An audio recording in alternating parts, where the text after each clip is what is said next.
Howdy folks, hope you're all having a good weekend, and as you can see, I'm back in World of Weebcraft. Sorry, I know it's a cheap joke, low-hanging fruit and all that.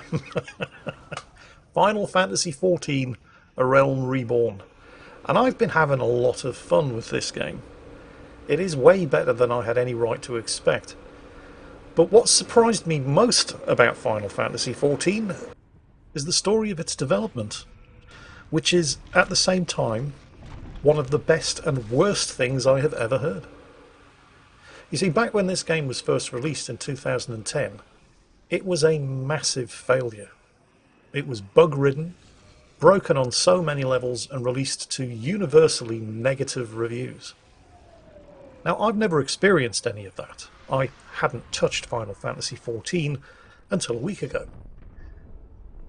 These opening cinematics were one of the very few things that I complained about in my initial video on this game on Wednesday.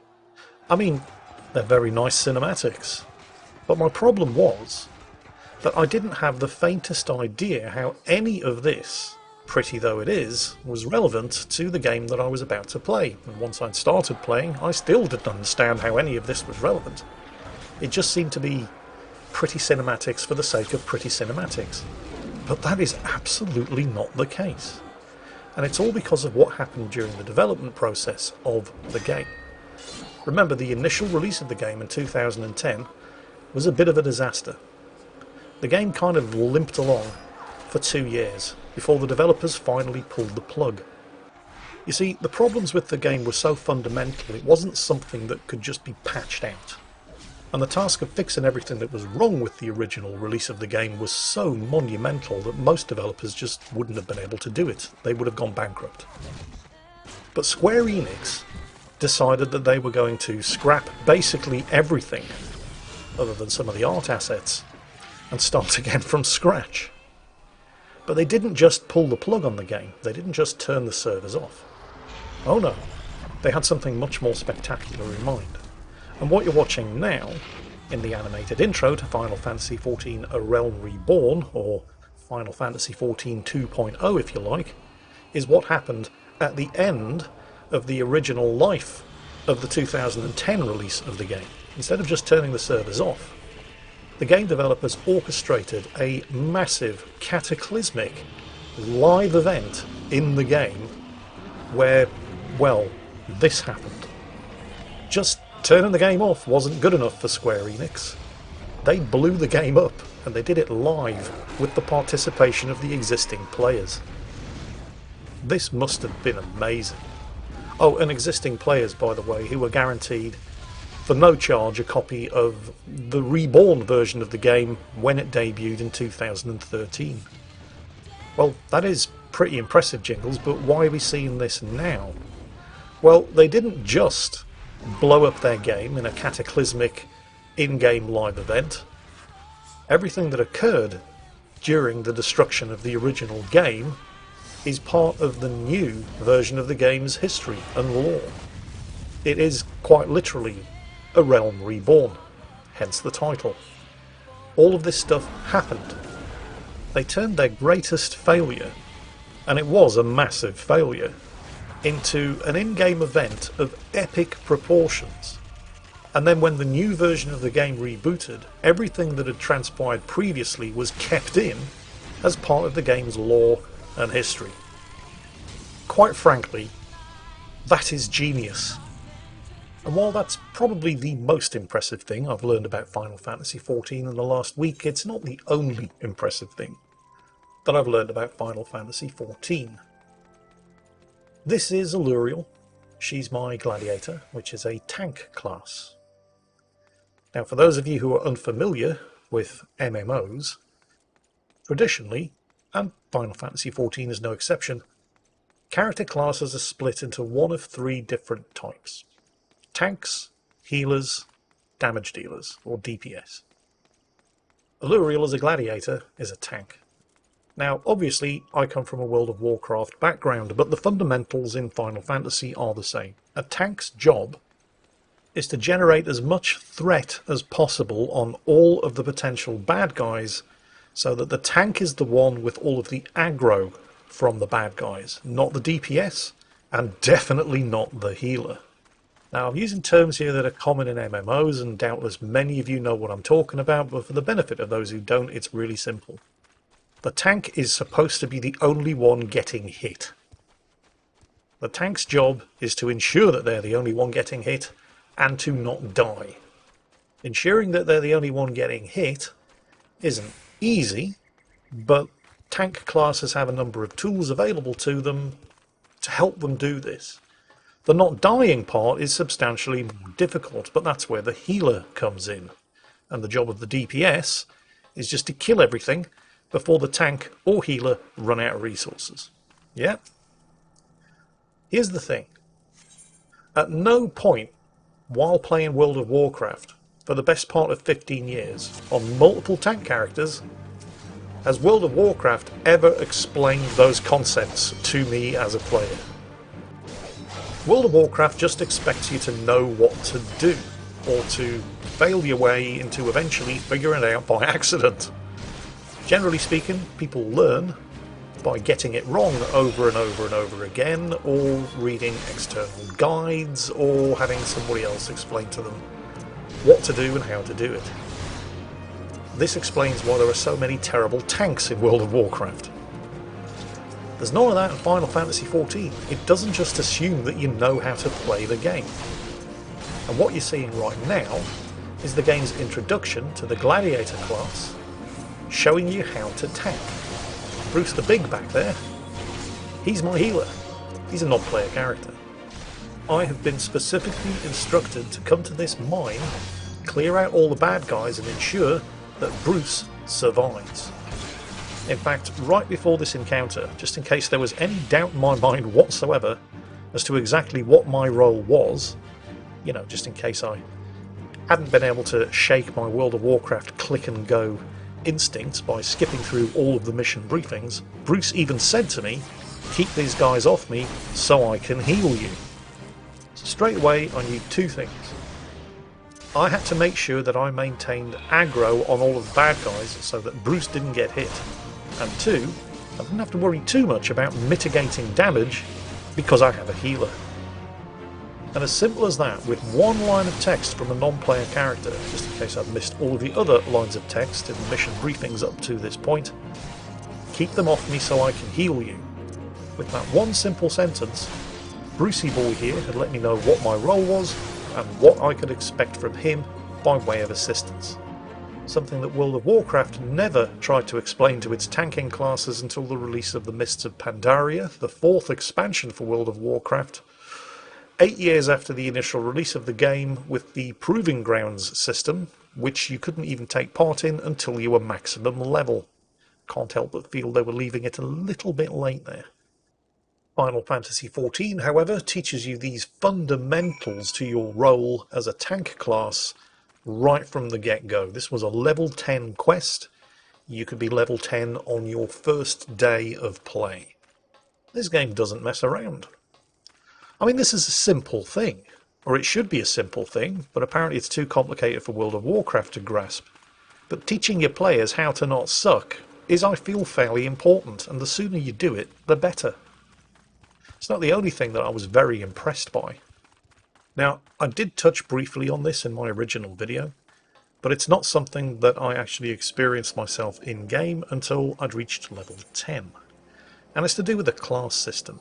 As we've already established, Alluriel here is a gladiator, and a gladiator is a tank class. Now, just by way of comparison, let's see how most other games in this genre handle what we're about to talk about.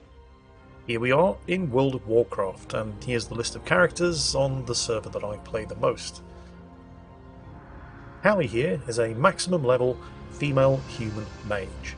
I really enjoy playing Callie. She's probably my, well, there's no probably about it. I've put more hours in on Callie than all of my other characters combined. I enjoy playing the mage. But I didn't know I was going to enjoy playing the mage when I first created the character. In order to discover that, I had to level it all the way up, which requires a not inconsiderable investment of time and effort. And the reason why I had to level her all the way up before coming to the conclusion that mages were or were not the character class for me was because until you've leveled them all the way up, you don't have the full access to all of their spells and abilities. Nevertheless, I got kind of lucky because I did enjoy playing Callie, but at the same time I was kind of curious as to what the other classes in the game were going to be like. In most other games, World of Warcraft being the particular example I'm using here, in order to do that, you have to create new characters and level them all the way up as well. So here's Galadan, my maximum level paladin. Underneath Galadan we have Gorn, my maximum level warrior, and then Aluriel, my maximum level priest, Ascara, my maximum level shaman, Fingers, maximum level rogue, the mighty Jingles himself, maximum level warlock, and Shinano, maximum level night elf druid. As it happens, I do kind of enjoy playing most of them, but not all. But there's a massive investment of time and effort required in order to get to the stage where you can figure that out. And don't forget, just picking a new character class and starting again from scratch does not mean you're going to get a substantially different game experience. You probably will right at the very start in the starter zones for whichever class you've picked. But the vast majority of the stuff that you're going to be doing is stuff that you have already done on your other characters. When I decided I wanted to try out Paladin and generated Galadan as a new starting character, he's still leveling up in the same world that Callie, my mage, had already leveled up in. It's the same stuff. I'm just doing it with a different character. Very little is actually changing. And in World of Warcraft and many other games, one of the major time sinks, once you do actually reach maximum level and you start the end game grind, one of the things that you're going to be spending most of your time doing every day are repeatable daily quests from certain factions, the faction reputation grind. There are a huge number of different factions in these game worlds, and how they view you, your reputation with them, will affect all different kinds of things that you can do. Certain items of equipment will be locked behind certain reputation levels, and it's all specific to the individual character. So Callie, for example, my mage, could have maximum reputation with every faction in the world. But when I start a new character, not only do I have to level them up to the current level cap, but they also start with neutral reputation with every faction, with large parts of the game locked behind that reputation wall. Final Fantasy XIV doesn't have time for any of that shit. They have what, in my experience at least, is a unique system. That doesn't mean it is a unique system, it's just unique in my experience. Other games might have done this before, I don't know, but Final Fantasy does it and does it extremely well. You only ever need to have one character. You can have multiple characters if you want, but you only need one, because after you've reached level 10, every other class in the game becomes available to you. Wait a minute, that sounds unnecessarily complicated. How can that possibly work? How can you have multiple different classes of character on one character at the same time? That's an excellent question. I'm very glad you asked. Allow me to show you. It is actually dizzyingly simple, and quite frankly, it's a work of genius.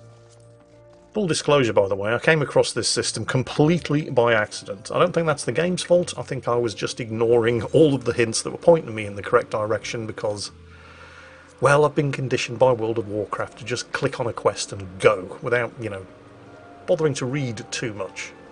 So anyway, I'd hit level 10. I was thinking to myself, where's all the crafting in this game? Because most games have some kind of crafting system. Where are all the miners and the blacksmiths and the tailors and so on and so on?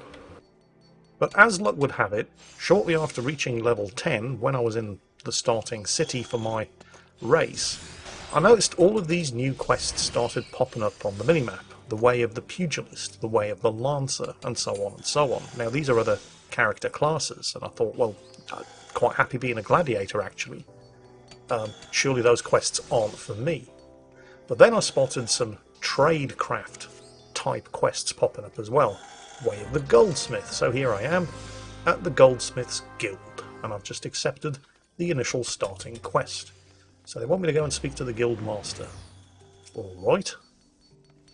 As usual, I'm just skipping through all of the text quests as quickly as I possibly can, clicking accept and yes and get on with it, and suddenly, as quickly as that, I'm a goldsmith. Excellent. Hang on, changing classes. But I didn't change class, I just picked up a trade skill. Well, actually I did change class. And I did pick up a trade skill, because in Final Fantasy XIV it's the same thing. A trade skill, which I believe is known as a job in Final Fantasy XIV, is different from a character class in name only. The process is exactly the same. I could have turned up at the Pugilists Guild and accepted the level 1 quest Way of the Pugilist, and if I'd followed the same process right now, I'd be looking at becoming a level 1 Pugilist as well as, my current class, a level 12 Gladiator. And switching between the classes or jobs once you've unlocked them is as simple as swapping out your main hand weapon. And as simple as that, I am now a mostly naked level 1 goldsmith, but check this out, you see that? Recommended gear. It will automatically equip whatever gear you have that is best for whatever job or class you are currently using. I know, because I've played Gladiator for the best part of 2 days, that strength is a very good statistic for gladiators, but I have no idea what the best statistic is for goldsmiths. I'm fairly sure that all of my strength-heavy gladiator gear is not going to be particularly useful as a goldsmith, but I have no idea what primary statistic I should be looking for as a goldsmith. Well, I don't need to know. The game sorted it out for me. I cannot begin to stress how massively useful this relatively simple system is. And just by way of example, I'm going to show you just how badly the competition does it. And so that of course means that once again we're going back to World of Warcraft. Hallie, my level 60 arcane mage. Mages have a choice of 3 character class specializations. You can be an arcane mage, you can be a fire mage, or you can be a frost mage. All 3 of them require intellect as their primary statistic. But what about their secondary statistics? Well, let's take a look. What are the secondary statistics for mages? We have critical strike, and the pop-up tells you what it does. We also have haste, which makes your spells cast faster, should be fairly obvious.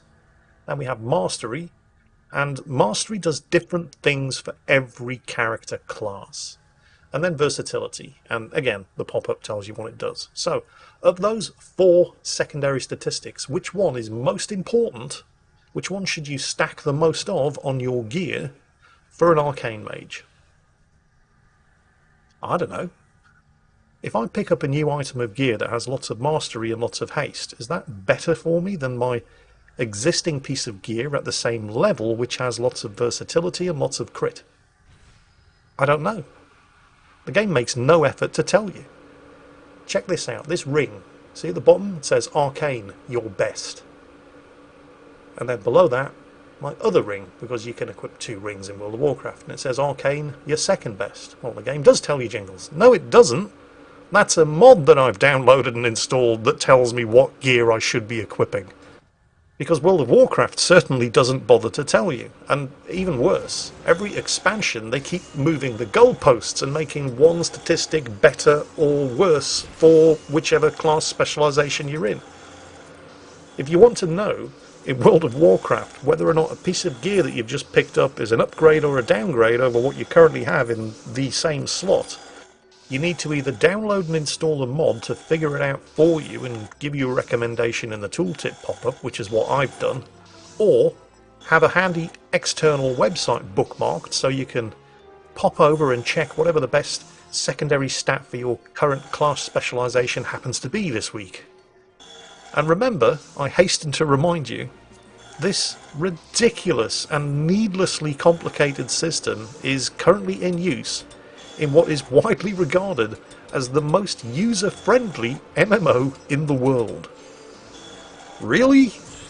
Yeah, really. Meanwhile, in Final Fantasy XIV, I can have whatever class or job I want just by doing a simple level 1 go to this person and speak to this person quest, and then swapping out whatever my main hand weapon happens to be. I don't need to know what the best stats are for a goldsmith, or a pugilist, or an arcanist, or a gladiator, or a lancer.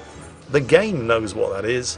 I just click the equip my best gear button, and the best gear for whatever I currently happen to be doing automatically gets equipped.